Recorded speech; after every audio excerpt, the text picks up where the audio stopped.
Olá, eu sou Marina Venturini Coppetti, professora da Universidade Federal de Santa Maria, e hoje nós conversaremos sobre o controle de fungos toxigênicos e deteriorantes em alimentos processados.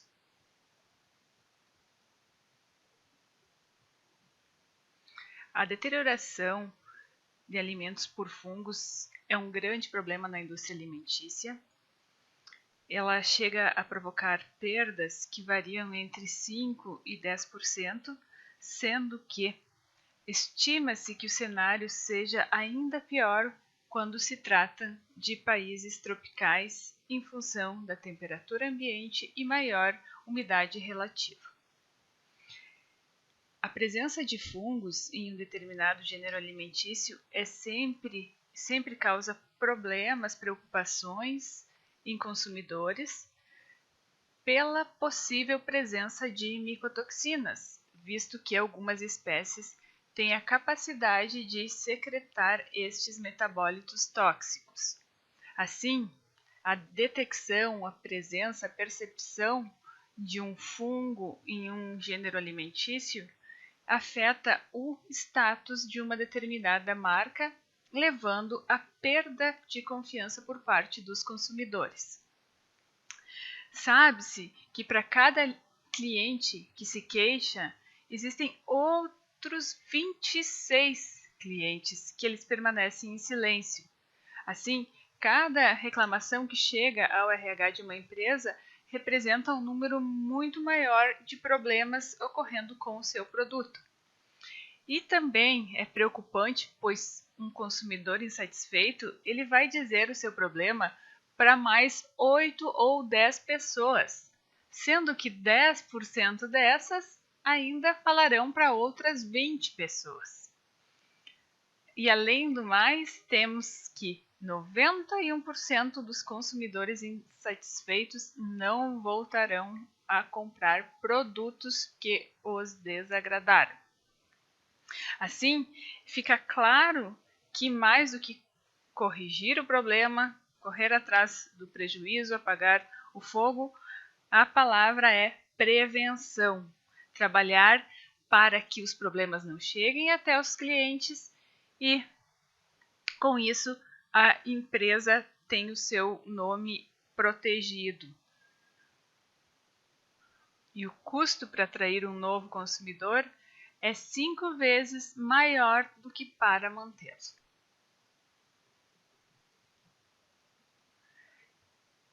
Em 2018, nós publicamos um artigo, foi feita uma pesquisa pela Jéssica Lemos, no site Reclame Aqui, compilando dados de 2015 a 2017, avaliando quais eram as principais reclamações de consumidores referentes a alimentos mofados.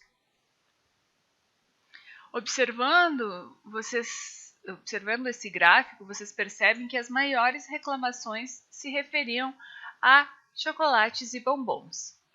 Mas, conforme nós já conversamos numa aula anterior, eu já comentei que o chocolate, devido à sua baixa atividade de água, é um produto estável à deterioração fúngica.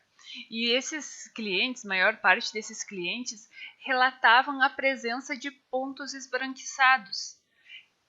Eles acreditavam se tratar de fungos, no entanto, maior parte desses problemas provavelmente era devido a dois problemas tecnológicos, que é o Fat Bloom e o Sugar Bloom, decorrentes de problemas de processamento associados a flutuações de temperatura.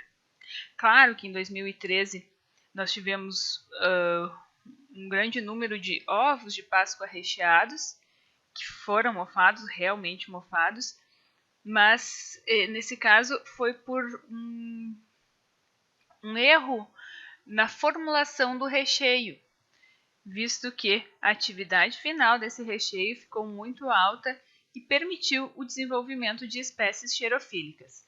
Mas isso ocorre esporadicamente em produtos recheados, mas não em chocolates puros. Enfim, tirando essa ressalva, vamos aos produtos que nos interessam mais e que realmente são causados por fungos. E o que a gente observa? Somente os pães já representam 1/5 das reclamações dos clientes. Então, 20% de reclamações de pães, outros 10% em panetones, colombas pascais, tortas e bolos. Somados, esse setor de panificação responde por mais de 1/3 de todas as reclamações. Depois, seguida por queijos, pizzas congeladas e iogurtes. O que faz com que essas empresas sejam as mais afetadas é justamente a composição desses produtos, visto que eles têm uma umidade intermediária, atividade de água em torno de 0,85, que permite o crescimento de fungos e barra o crescimento das bactérias, que seriam competidoras, e também há uma acidez, que ainda que baixa, também limita o desenvolvimento de outros micro-organismos, além do que características associadas ao processamento destes alimentos. Enfim, vem a pergunta, mas qual que é a origem do problema? Como é que esses fungos chegam até esses alimentos? Diferentemente das bactérias, que os manipuladores têm um papel importante, para fungos não. Eles têm um papel bastante limitado, visto que esses fungos que causam deterioração de alimentos não são fungos patogênicos. Assim, dificilmente o manipulador vai estar carregando esses micro-organismos, exceto, obviamente, em casos de falta de higiene em suas vestimentas.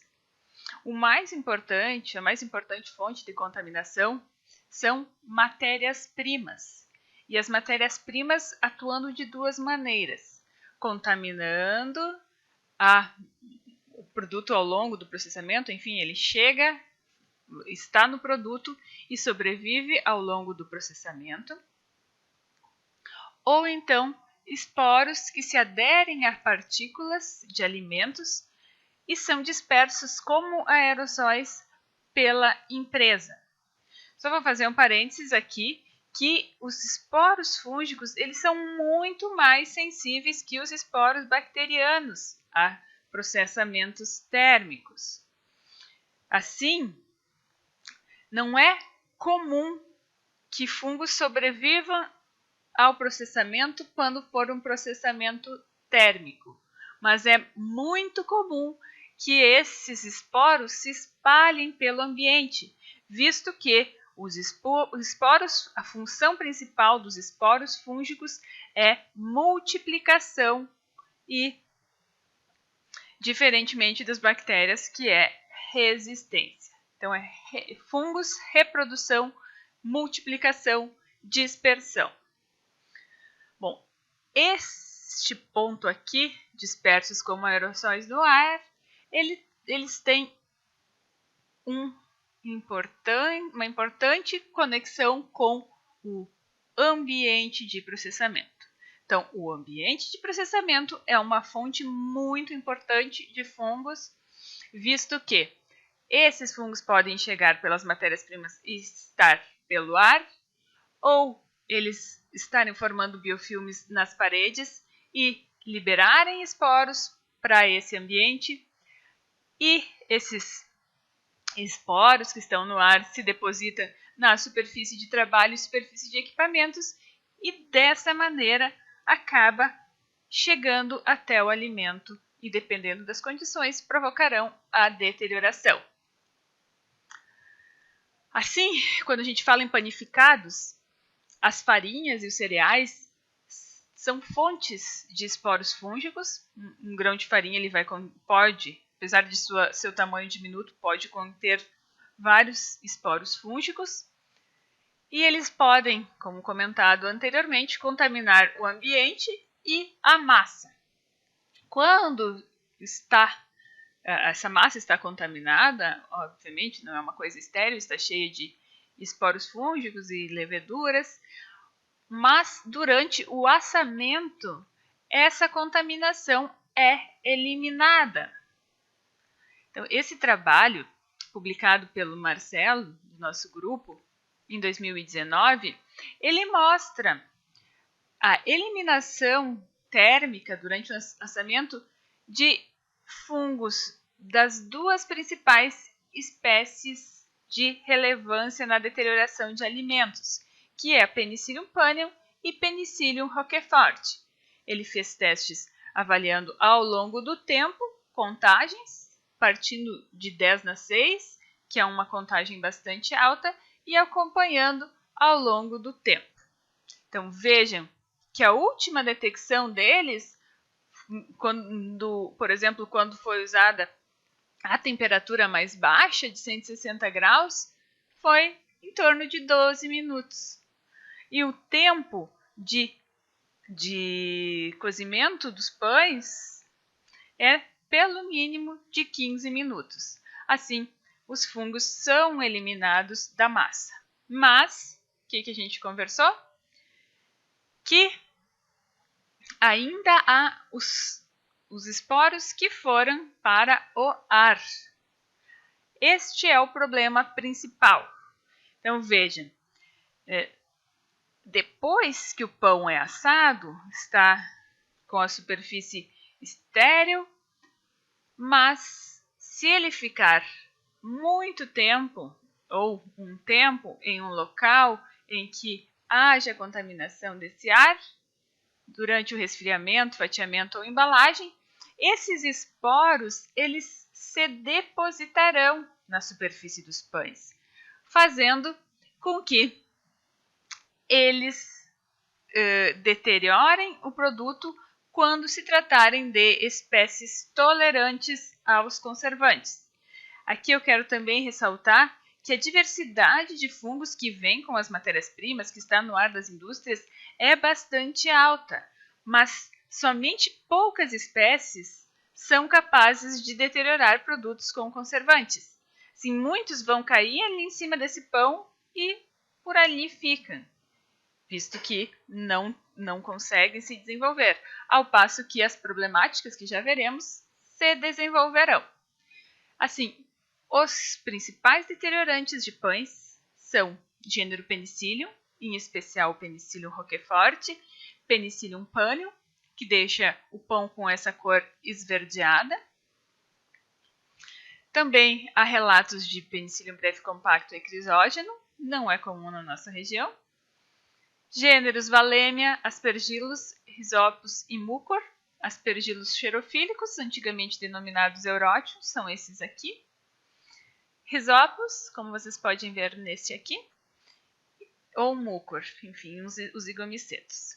Também existe o bolor vermelho do pão, que pode ser causado por Monascus ruber ou Crisonillia cytophila, além de bolor de giz ou pão com bolor de giz, causado por Endomyces fibuligeri e Fopicia burtoni, que causa esse aspecto esbranquiçado, que parece giz. Claro que este pão já está com um estado de deterioração avançado, mas inicialmente são pontinhos brancos bem pequenos que às vezes passam despercebidos.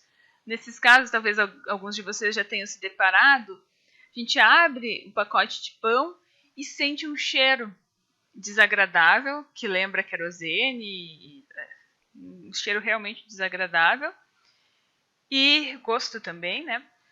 E só depois, olhando mais minuciosamente, é que se observa a presença destes deteriorantes. Esse é um trabalho realizado pelo Marcelo Garcia, que ele avaliou a diversidade dos fungos relacionados à deterioração de pães. E aqui, quanto mais vermelho, maior era a frequência.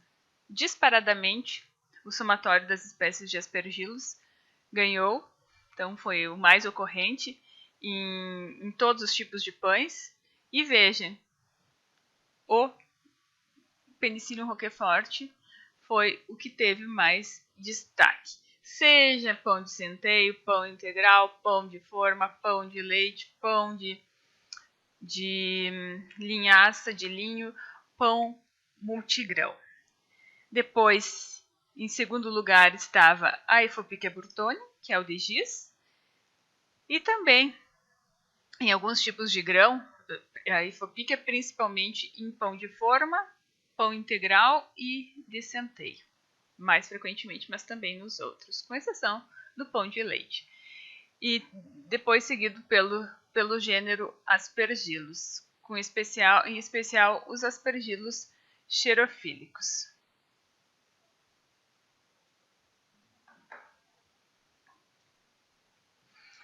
Com relação, como eu falei para vocês,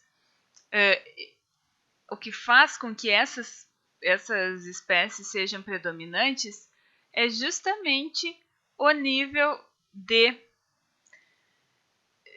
tolerância que eles têm aos conservantes. Não sei se vocês se lembram da nossa aula de ácidos orgânicos, onde eu falei da importância da forma não dissociada na proteção dos produtos contra a deterioração. Os fungos, eles são sensíveis, não somente os fungos, mas os micro-organismos em geral, são sensíveis à fração não dissociada do ácido orgânico. Assim, quanto mais baixo for o pH, maior vai ser essa fração dissociada. E quanto mais alto for o pH do produto, maior a quantidade de conservante que eu vou precisar colocar. Então, nesse caso aqui temos o Penicillium roquefort, Penicillium panium, Aspergillus pseudoglaucus, Aspergillus montevidensis e a Efopícia burtoni. O que a gente vê? Aqui elas foram testadas em pH 4,5, 5, 5,5 e 6. A gente vê que o gênero Penicillium, essas espécies testadas, elas são bem mais, pelo menos o dobro, mais tolerantes, mais resistentes ao ácido propiônico que as demais, e que, aumentando-se em meio ponto pH, eu tenho que dobrar a quantidade de conservante necessário para inibir o fungo, visto que essa aqui é a concentração inibitória mínima. Assim, um fungo que num pH 4,5 era inibido em torno de 56 milimolares, num pH de 6 ele vai precisar de 500 milimolares, 10 vezes mais conservantes. O pH do pão é em torno aqui do 5,5, ou seja, é bastante, a necessidade de conservante é bastante alta para esse produto. O sórbico da mesma maneira, mas vocês observem que o Penicillium roquefort é o mais tolerante que todas as demais espécies, e mesmo assim, no pH mais alto, há quase uma equivalência do que no pH 5,5. Assim, dentre os conservantes disponíveis, o que tem mais atividade antifúngica é o ácido sórbico. E vejam que, se a gente considerar a fração não dissociada, que é efetiva, existe pouca variação entre os diferentes pHs. Só que, obviamente, por isso que temos a importância de manter o pH tão baixo quanto possível. No caso do ácido sórbico, que não é adicionado na massa, visto que ele age contra leveduras, seria interessante adicionarmos outro agente, como um ácido cítrico ou similar, para a redução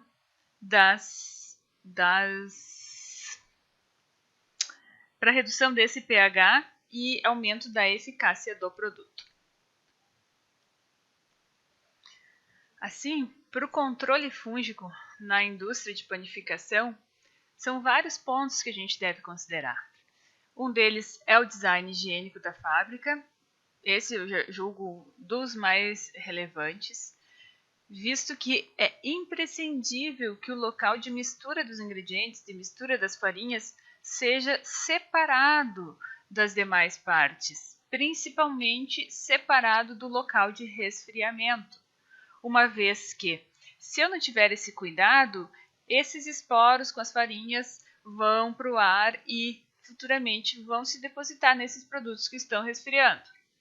Então, a higiene ambiental também, o entorno, a limpeza do entorno para evitar que fungos ambientais contaminem, entrem nesse interior da indústria. Eu já visitei indústrias em que o descarte dos pães mofados, esses recolhidos das indústrias, era feito no interior da fábrica. Então, vocês imaginem esses pães carregados com esporos de fungos tolerantes aos conservantes utilizados pela indústria, já adaptados a pães, se saírem dessa embalagem, se espalharem pelo ambiente, causarão um estrago e muito rápido, visto que aquela fase lag de adaptação não é necessária, ele já está saindo de um pão e indo para outro pão. Assim, a deterioração ocorre de maneira muito mais rápida. Também falamos agora há pouco sobre o pH final do produto.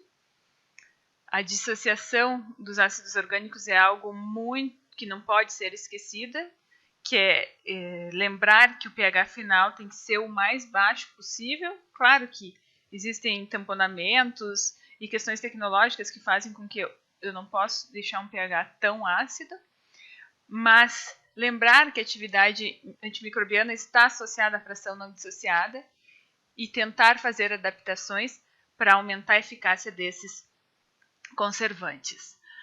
Além disso, é muito importante que a monitoração da contaminação do ar e do ambiente seja feita com meios com conservantes. Isso porque, como eu comentei, são várias as espécies que vêm com essas farinhas que estão nesse ambiente, mas nos interessam aquelas capazes de deteriorar produtos com conservantes. Assim, recomenda-se o uso de um agar-extrato de malte contendo 0,5% de ácido acético, que vai restringir espécies não potencialmente deteriorantes deste alimento. Então aqui, vejam que há um predomínio de Penicillium panium, Penicillium roquefort, Monascus ruber e Pecillomyces variote. Todas essas espécies nós já nos deparamos como presentes em pães deteriorados. E além disso, algo muito importante é a seleção de desinfetantes, de sanitizantes que tenham uma ação antifúngica adequada, porque muitas vezes a seleção de sanitizantes é feita pensando no controle bacteriano e muitos dos agentes que funcionam contra bactérias não funcionam contra fungos. Isso nós voltaremos a falar lá no final da apresentação. Isso utilizando desinfetantes com ação antifúngica, vai haver um controle adequado da contaminação do ambiente e, com isso, se prevenirá a contaminação do produto. E é o que a gente quer, prevenção. Similarmente, ocorre com queijos, só que nesse caso não vem com as matérias-primas, mas sim o ambiente mesmo, é no ambiente, na microbiota da sala de processamento, de maturação, em que se desenvolvem fungos adaptados aos queijos, e essas salas acabam eliminando esporos que vão contaminar produtos recém-processados. Esses fungos, uma vez depositados na superfície do queijo a partir do ar, eles vão se desenvolver durante a maturação, no caso dos maturados, ou poderão se desenvolver ao longo da estocagem dos alimentos, dos queijos moles, como como mussarela, como o queijo prato. É importante que vocês percebam que os esporos que se desenvolvem durante a maturação, eles vão também, que desenvolvem na superfície dos queijos, vão influenciar na microbiota dessa sala de maturação. O que temos que nos preocupar é que a lavagem dos queijos vai liberar uma carga altíssima de esporos no ar. Eu não consegui fotos de indústria, mas infelizmente ocorre essa prática de lavar queijos mofados e comercialização desses produtos. Então, quando fazem esse processamento dentro da indústria, vocês imaginem o ar, os fungos, esses esporos, eles não vão ir direto para o esgoto. Uma boa parte deles vai ser vai ser liberada no ar e pode se depositar naquele queijo que está ali, na salmoura, ou um queijo recém finalizado, ou que está sendo fatiado. E com isso, da mesma maneira que eu comentei com os pães, que esses fungos eles já estão adaptados ao ambiente de queijo, a deterioração vai ser bastante rápida. As principais espécies deteriorantes são o gênero Penicillium, principalmente por sua capacidade de crescer sob refrigeração.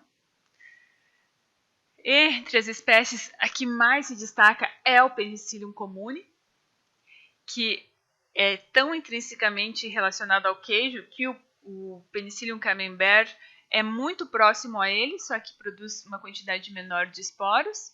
Também o Penicillium roquefort, que é utilizado tecnologicamente para fazer o queijo roquefort, os queijos azuis. Então, esse Penicillium também, quando cai em outros tipos de queijo, ele causa um problemão. E também tem o Geotrichum candidum, que é um fungo branquinho que muitas vezes cresce na borda de queijos. Esse aqui é o Penicillium. E durante a maturação de queijos duros, como o parmesão, algumas espécies xerófilas podem se desenvolver na casca, espécies acentuadas. Então, destaca-se o gênero Aspergillus, principalmente o grupo Eurotium, que é um grupo xerofílico, que é esse que vocês veem nesse queijo. Mas, diferentemente dos penicílios, os aspergillus não conseguem se desenvolver sob refrigeração. Assim, eles causarão problemas em condições de maturação de temperaturas mais altas. Em produtos carnes maturados, situação similar. O produto ele vai se contaminar com esporos que vêm com a matéria-prima. Existem trabalhos confirmando o sal marinho como origem de Penicillium nordicum, que é uma espécie produtora de ocratoxina em climas temperados. E também especiarias, principalmente as pimentas, elas trazem bastante fungos ocratoxigênicos, micotoxigênicos. Além disso, envoltórios também podem colaborar, e principalmente a microbiota da área de processamento e sala de maturação, que pode conter esporos que são eliminados de um produto e vão contaminando o outro. Assim, se eu tiver um problema de deterioração no lote, o que é necessário, urgentíssimo, é esvaziar essa câmara de maturação e fazer uma higienização forte, incluindo ar. Só então, depois de se certificar através de análises microbiológicas que não existem mais patógenos, mais deteriorantes nesse ambiente, eu posso reintroduzir os produtos. Então, é importante. Essa sala também não pode ter comunicações externas. Nós acompanhamos uma indústria onde tinha esse problema e eles deixavam a sala aberta, a sala de maturação. Enfim, os problemas em pequenas indústrias são enormes. Pequenas não tão pequenas, né, pessoal? São enormes e falta esclarecimento. E às vezes mesmo a gente esclarecendo, informando, eles não aceitam. Então eu falo para vocês que vocês estão em formação, para que quando vocês estiverem nessas indústrias, vocês já atuem controlando esses problemas, já consigam entrar numa sala e visualizar os problemas e indicar soluções para eles. tá? E aceitar as opiniões dos especialistas, colocar em prática. Enfim, essa microbiota que está no ambiente vai contaminar a superfície dos produtos e tanto fungos benéficos quanto deteriorantes vão se desenvolver no produto, contaminando os novos lotes. Eu não comentei aqui, mas os fungos desejados, eles são em tons esbranquiçados. Quando vocês se depararem com salames dessa tonalidade, fujam. Que esse é um problemão que nós temos aqui no Brasil, em países de clima mais moderado, como Portugal, Itália também, que é o Aspergillus westerdick. A Argentina também tem relatos e Uruguai. Aspergillus westerdick, um importante produtor de ocratoxina. Então, já vou mostrar dados dos nossos estudos. Claro, essa toxina vai se concentrar no envoltório, mas pode haver migração para o interior do produto, principalmente se for um envoltório de qualidade mais baixa. E algo que é muito importante nesses casos é que, quando é feita a remoção dos envoltórios, se já tem a presença de um fungo deteriorante, o problema aumenta muito. Por quê? Porque esses esporos vão liberar uma carga, esses envoltórios liberarão uma carga altíssima de esporos no ar. E como falamos, estão no ar, depois de um passar de tempo, eles vão se depositar, porque eles não ficam para sempre no ar, se depositam nas superfícies dos produtos e assim o ciclo e o problema continua. Essas imagens são da internet, mas veja, aqui estão os produtos sendo retirados do envoltório depois de prontos, para então serem embalados e comercializados. Aqui é um local de produção tendo problema dessa espécie, Aspergillus westerdick, ou fungos amarelos ocre, que causam que produzem uma quantidade muito grande de toxinas. E o que vocês podem ver para cá? Olha lá embaixo. Então, são novos lotes. Olha a distância. Então, vocês acham que esse funguinho aqui vai ficar aqui parado? Não, pessoal. Os esporos, lembrem-se, disseminação e reprodução. Vão para o ar e, pum, chega lá no produto recém-colocado. Então, o problema se perpetua. E aqui, então, o trabalho feito pelo Gilson, no qual nós avaliamos duas indústrias. Vejam a situação diferente de ambas. O ar da sala de produção e da sala de maturação, produção e maturação de ambas. O que é esperado? Que tenha um pouquinho mais na de produção, na de maturação, menos. Essa aqui não tinha problemas. Eles, inclusive, utilizavam conservantes na superfície dos produtos. E vejam a quantidade de fungos incontáveis na menor amostragem possível. Cada bolinha dessas é um furinho do amostrador que permite passagem de um esporo. Então, incontáveis. E na sala de maturação, isso depois de ter sido tratado já, mas quem está lá resistindo bravamente? Os Aspergillus westerdick deteriorantes. E ainda do Gilson, nós fizemos um trabalho inoculando artificialmente esses fungos problema na superfície e avaliando a migração de ocratoxina da parte externa do envoltório, borda externa e centro. A gente observou que até os 7 dias não havia presença de micotoxinas. Começou a ser detectada aos 14 dias, com seu pico aos 21 dias.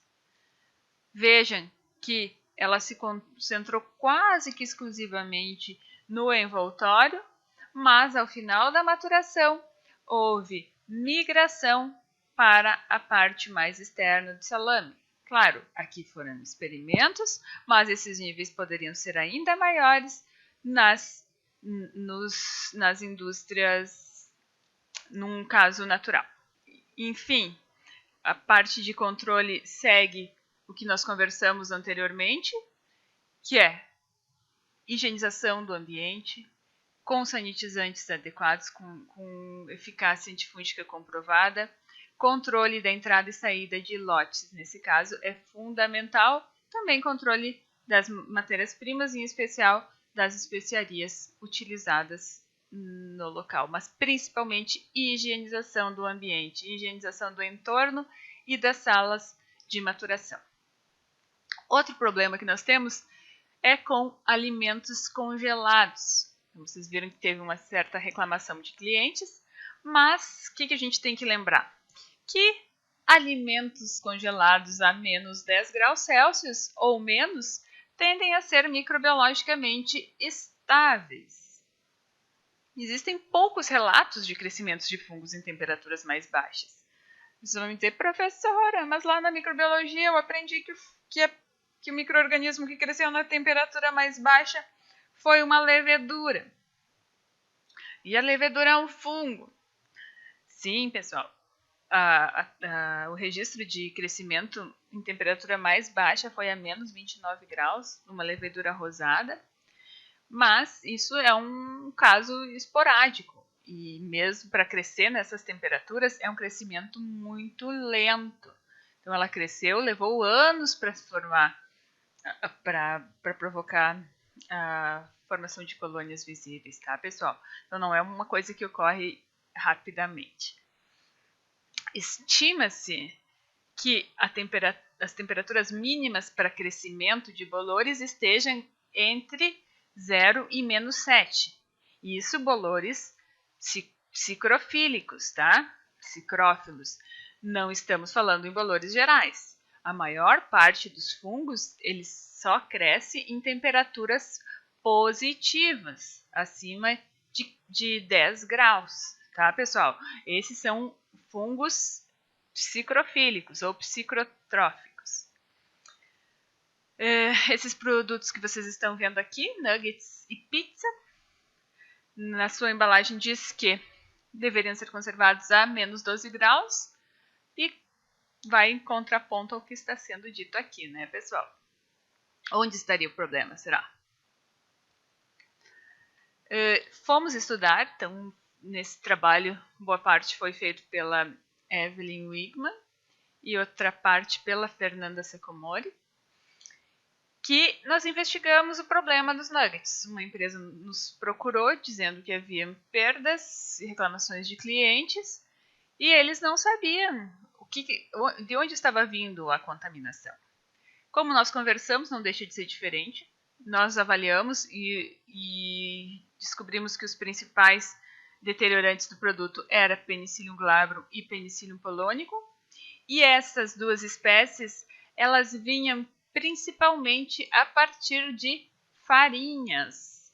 As farinhas do empanamento, as farinhas de cobertura, que são basicamente de cereais de diferentes composições.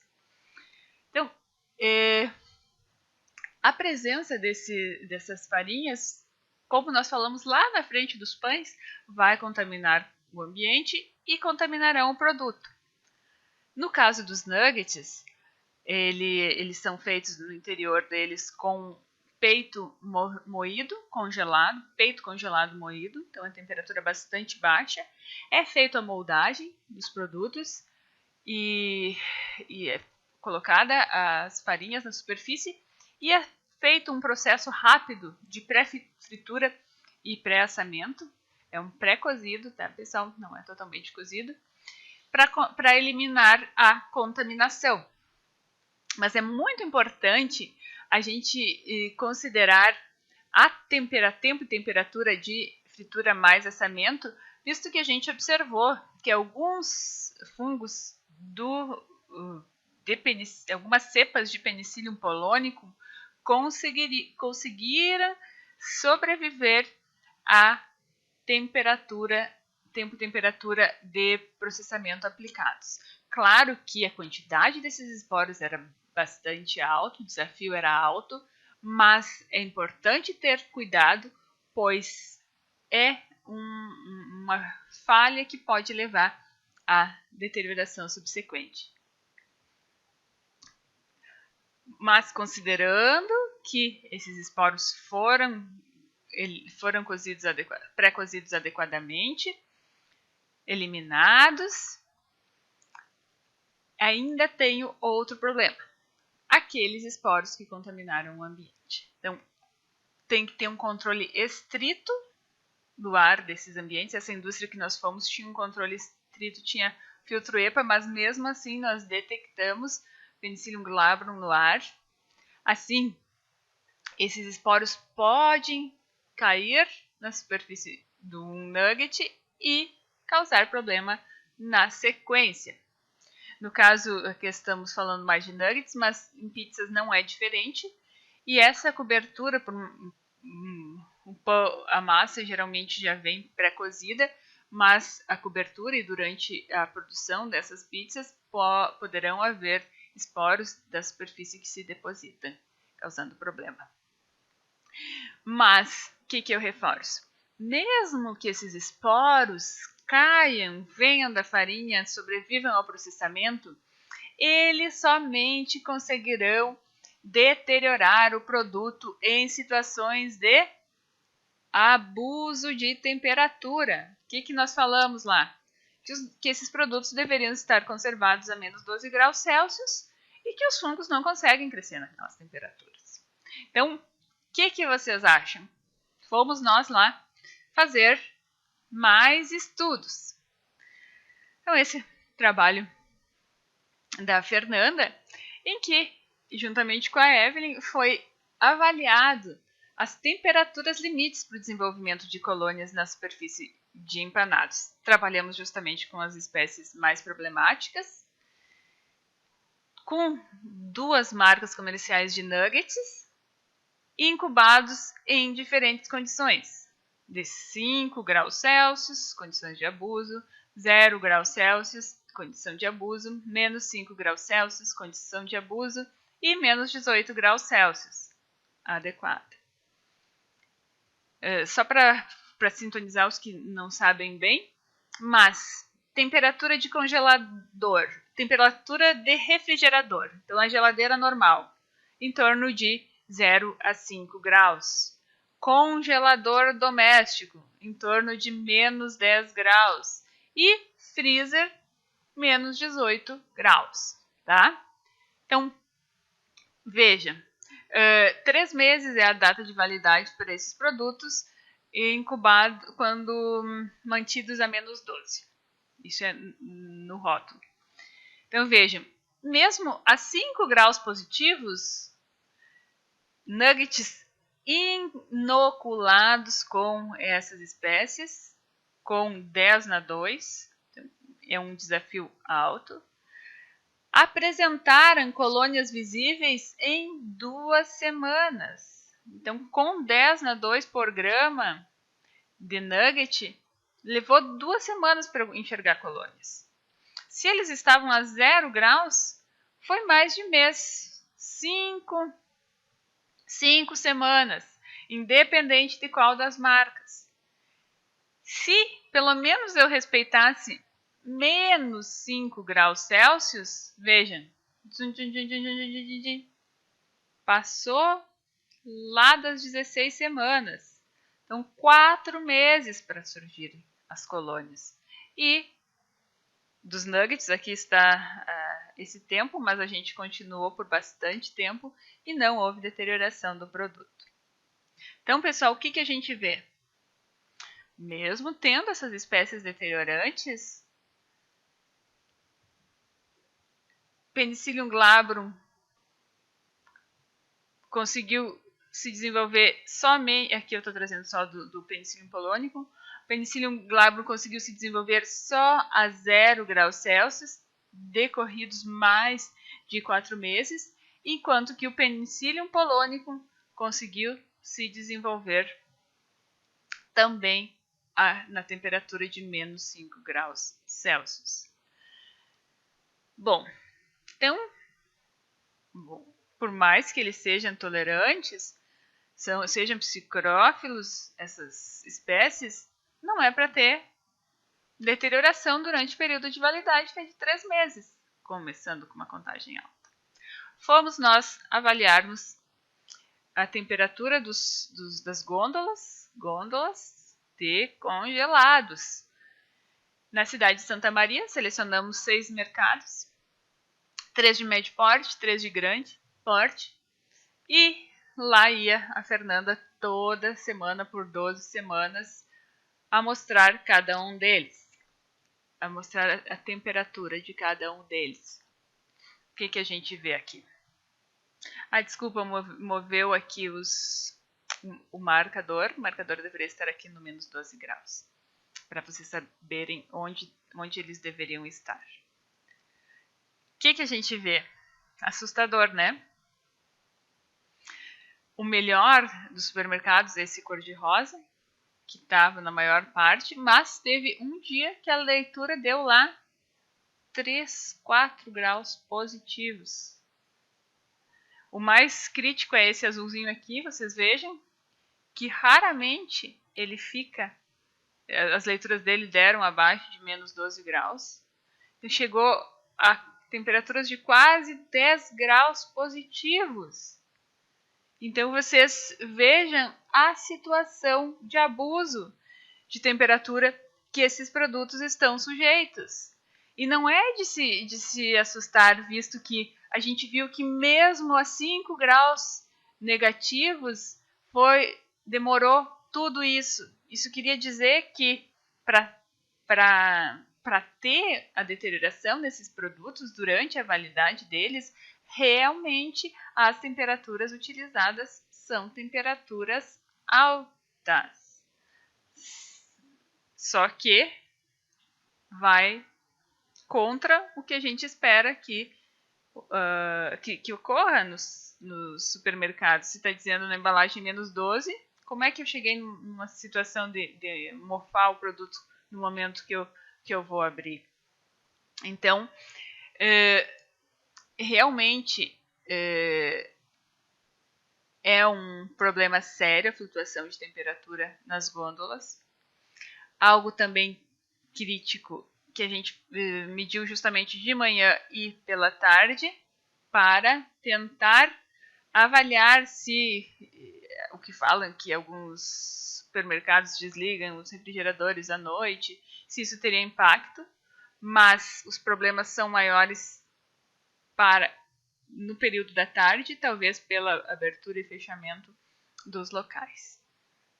Enfim, quando se trata de controle da deterioração fúngica de alimentos congelados, também é importante o desenho higiênico da planta de produção, que o fluxo seja do limpo ao sujo, não o contrário, que haja separação das áreas, principalmente segregação do local de pesagem das farinhas e mistura das coberturas, que haja utilização de filtros de ar depois do cozimento desses produtos, higienização do pré-cozimento, que haja uma higienização do ambiente com desinfetantes com ação antifúngica, que tenha-se um controle de temperatura de pré-cozimento, mas principalmente que se respeite o controle de temperatura durante o transporte e armazenagem. Por quê, pessoal? Mesmo que caiam esporos dessas outras etapas, que sobrevivam esporos, se eu mantiver o meu produto em temperatura adequada, não acontecerá o problema. Tá? Então, muito importante. E aqui estão os artigos que eu comentei, que o nosso grupo produziu sobre o tema. Bom, então, muitos problemas. Está claro que nós temos deterioração. E o que se faz? Aqui está o que eu vim falando desde lá do início, que é a eficácia, a utilização de sanitizantes eficazes, relacionados à higiene do ambiente de produção para controlar o monstro dos problemas de deterioração. Parte-se do pressuposto que, através de uma sanitização do ambiente industrial, se nós selecionarmos agentes antifúngicos com uma alta eficácia, haverá um aumento da vida útil do produto, visto que o nível de contaminação desses alimentos vai ser mais baixa. Assim, demorará mais tempo até acontecer o problema. Ao passo que, se para a sanitização no meio ambiente eu utilizar um agente de baixa atividade antifúngica, se acumularão mais esporos nesse ambiente e isso poderá incitar uma deterioração precoce dos alimentos. Não são muitos os agentes permitidos para a área alimentícia. Os mais importantes são o ácido peracético, a biguanida, cloreto de benzalcônio, hipoclorito de sódio. Também a gente destaca os iodados e o ortofenilfenol, que é autorizado no Brasil, que é um sanitizante de fumaça, que é muito interessante para a sanitização do ar do ambiente dessas indústrias, visto que ele consegue alcançar locais que os outros sanitizantes, as pessoas muitas vezes não alcançam. Só que tem uma particularidade que esse ortofenilfenol ele não pode ser aplicado na presença de alimentos. Assim, é preciso remover os alimentos e somente depois fazer a aplicação do sanitizante. Enfim, seriam esses eficazes contra fungos deteriorantes de alimentos? Não entrarei em detalhes, se vocês quiserem, pausem a apresentação e observem, mas aqui tem algumas das espécies que nós avaliaremos, somente algumas, que eu vou mostrar resultado para mais, e as toxinas relacionadas a essa espécie e onde é que essas espécies causam problemas.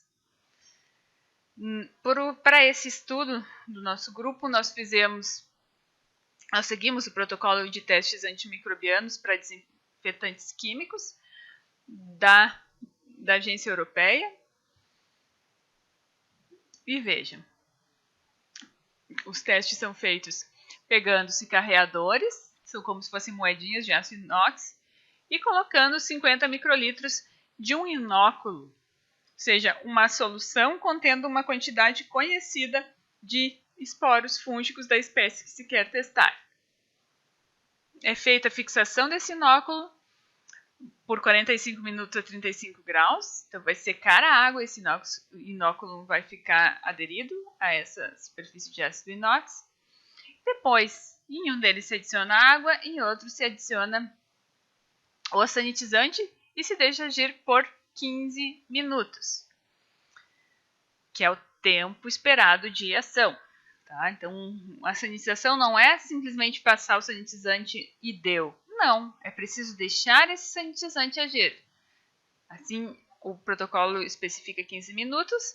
Depois é feita a neutralização do agente, para que ele não continue agindo quando já estiver no meio de cultura, por 5 minutos. E liberação dos esporos, são feitas diluições seriadas, e inocula-se 1 ml em profundidade, incubando-se a 25 graus por 5 dias. Decorrido o período, conta-se os fungos do controle e conta-se os fungos depois do contato do sanitizante e subtrai-se da contagem de fungos do nosso controle. E assim terá a diferença, a capacidade de redução desses fungos, a diferença entre o controle e o exposto ao sanitizante é que vai informar se um produto é ou não eficaz. No caso, um sanitizante eficaz ele tem que reduzir em 3 logs, 1 vezes 10 na 3, pelo menos 3 logs, a população de micro-organismos exposta, que isso significa 99,9. Aqui temos os resultados de alguns deteriorantes de panificados, queijos e carnes. Lembrando, mas tem que reduzir mais que 3 logs, ou seja, nesse heatmap, reduziu quando for azuis mais escuros, tá? Esses azuis mais claros não atingiu o mínimo de redução esperado. Observando aqui, o que a gente vê? A gente vê muitas coisas.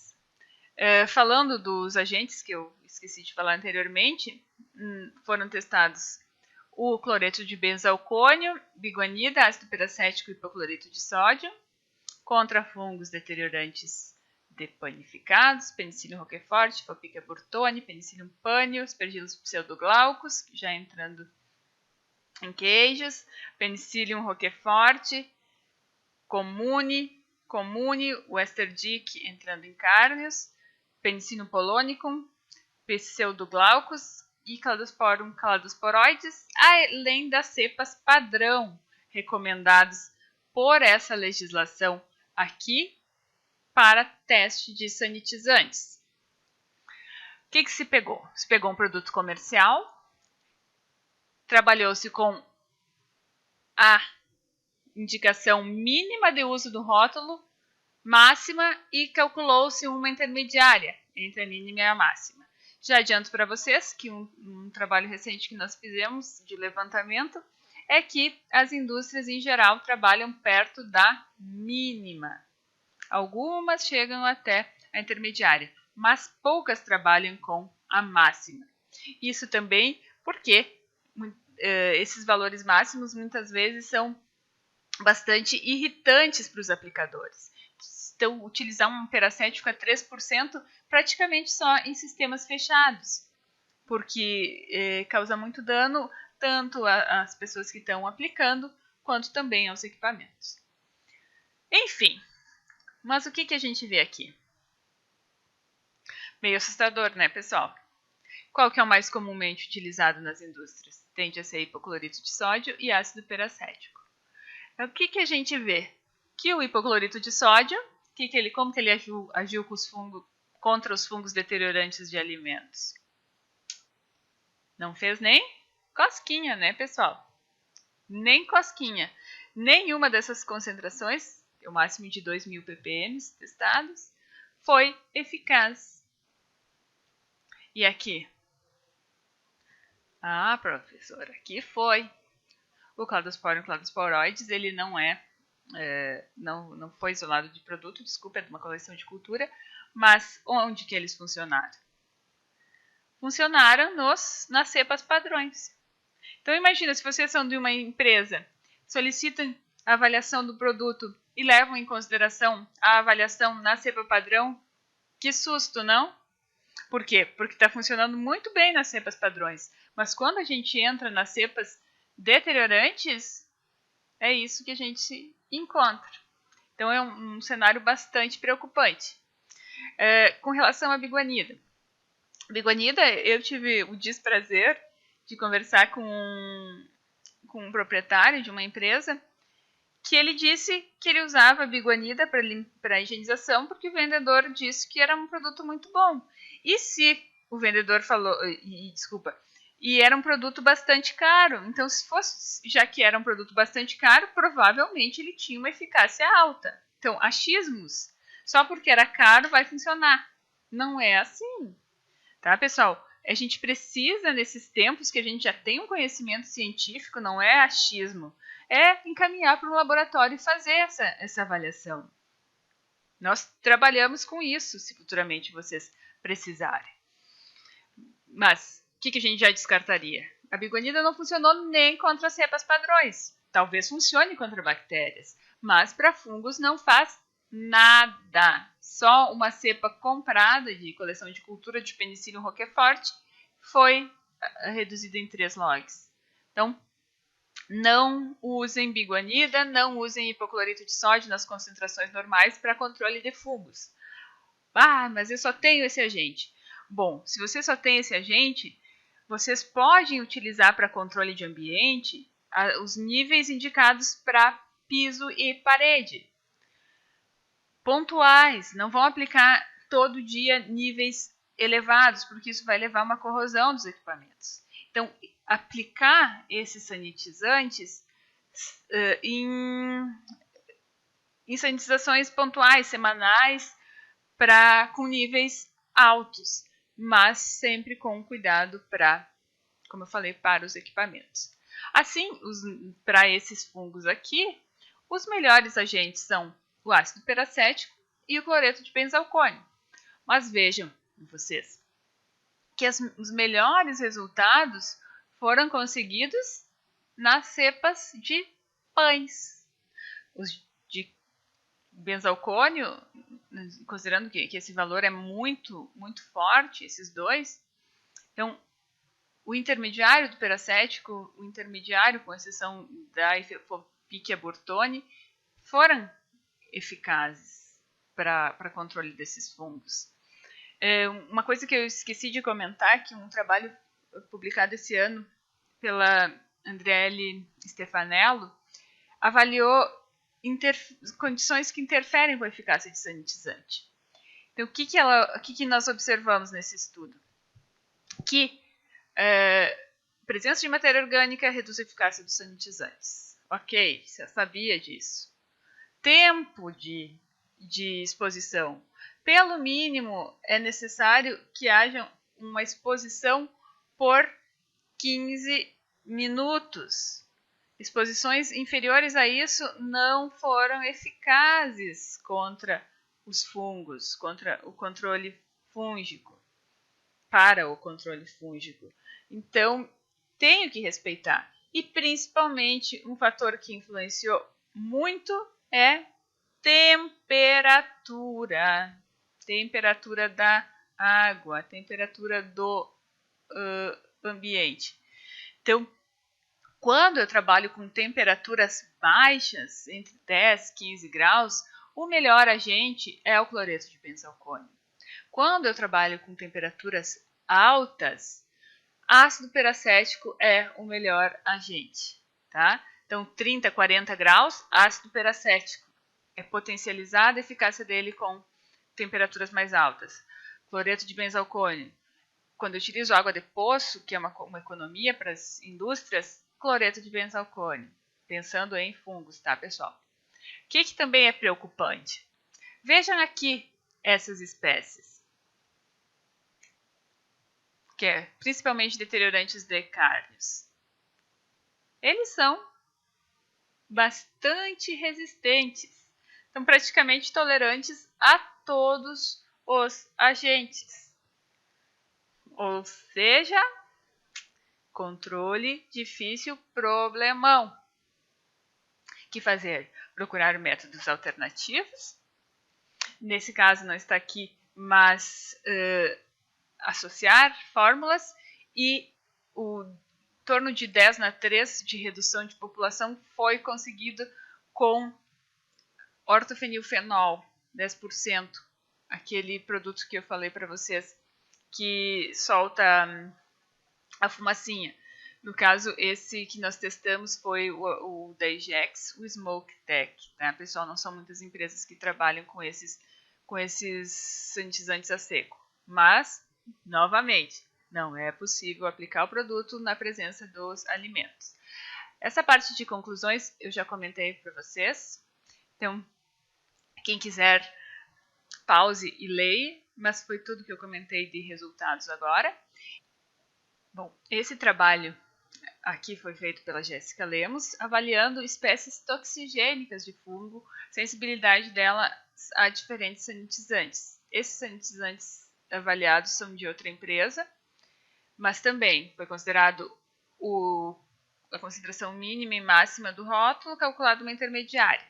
Essas diferenças de concentração muitas vezes está associada à diferença de concentração inicial do produto, tá? Então, eles recomendam a diluição tal e tal. Na escala de eficácia dela de 6 pontos, quando o produto é eficaz, ele vai ficar entre vermelho, marrom e preto. O que a gente pode ver já de cara? Que a gente já tinha observado sobre biguanida e hipoclorito de sódio. Só que nesse caso, o hipoclorito de sódio também não foi eficaz contra o Aspergillus brasiliensis.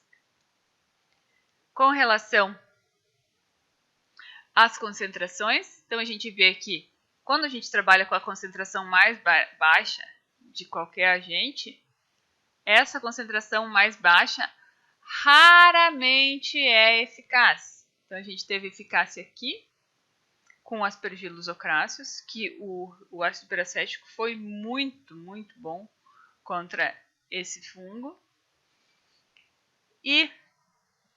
Mas, de uma maneira geral, só se consegue eficácia a partir da intermediária. Nesta avaliação, para esses fungos aqui, vejam que o cloreto de benzalcônio se mostrou melhor, juntamente com os compostos iodados. O iodo tem uma atividade antifúngica boa, mas a desvantagem dele é justamente a corrosividade, além de deixar manchas em algumas indústrias, amareladas, o que faz com que elas evitem esses produtos.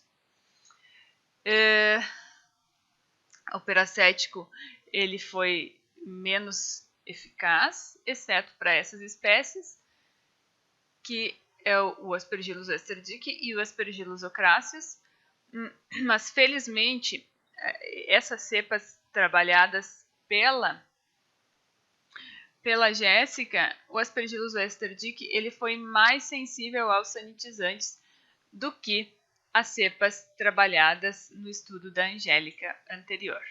Da mesma maneira, as conclusões são as mesmas que eu destaquei, só não destaquei essa aqui, que o Aspergillus parasíticos, produtor de aflatoxinas B1, B2, G1, G2, não foi sensível a qualquer dos sanitizantes avaliados. E reforço, com relação ao hipoclorito de sódio e biguanida, não deve ser utilizado para controle fúngico. Mas, mais do que tudo, deixo como aviso. Sempre, pessoal, sempre que possível, para se obter bons resultados no controle de fungos, é importante conhecer a sensibilidade do fungo problema. No caso, esse fungo ele pode variar conforme a empresa que vocês estiverem atuando.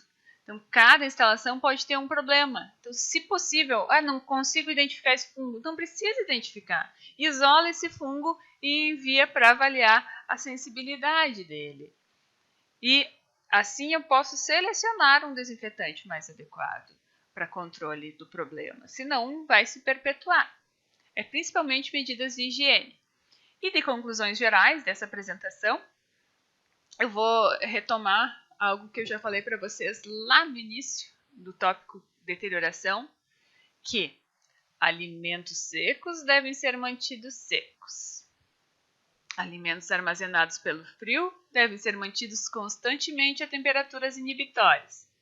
Alimentos termicamente processados devem ser aquecidos o suficiente para inativar micro-organismos relevantes. E os alimentos com conservantes devem possuir concentrações suficientemente altas para inibir agentes de deterioração. E não esquecendo que a sanitização do entorno do processamento com produtos eficazes é fundamental. Assim, quando eu trabalho com ciência de conservação de alimentos, tenho que ter muito compromisso. Não se esqueçam disso. Eu tenho que ver quais são as barreiras que eu estou trabalhando para prolongar a vida do meu produto e respeitá-las. Então, inicialmente, para finalizar, essa que é a última aula que faltava para publicar para vocês, agradecer principalmente aos meus orientados, sejam eles de iniciação científica, mestrado, doutorado, que trabalharam. Vocês viram que a maior parte dos exemplos apresentados foram de experimentos feitos pelo nosso grupo. Universidade Federal de Santa Maria, por nos proporcionar a estrutura para o desenvolvimento desses experimentos, através do Laboratório de Micologia de Alimentos, aos órgãos de fomento por disponibilizar bolsas de iniciação científica, de mestrado e de doutorado e de pesquisa, e também ao CNPq através dos projetos que ele nos financia, quando nos financia, através do Universal, que nos dá recurso para desenvolver esses trabalhos.